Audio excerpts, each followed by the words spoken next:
Welcome to Penrose Learning, where we make understanding easy. You start by opening a folder in Visual Studio Code and confirming extensions are installed. This makes the editor aware of your project.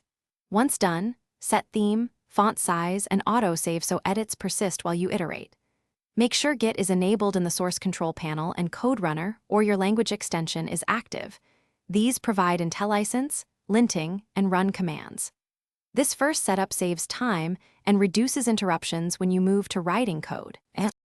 Now create a file with the correct extension and open the integrated terminal to run build or run commands. This keeps everything in one place. Next, open the Run and Debug panel, add breakpoints, and start a debugging session so you can step through code and inspect variables. Use IntelliSense and quick code actions to auto-complete and fix mistakes. Make sure to configure a simple launch. JSON when needed. It defines how your app runs and what the debugger attaches to.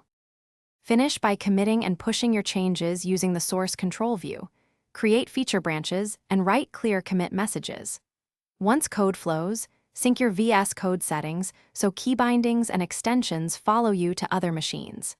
If something breaks, open the Problems panel and output logs to find errors. Disable recent extensions to isolate conflicts and restart the window. One key troubleshooting tip: run code from the integrated terminal to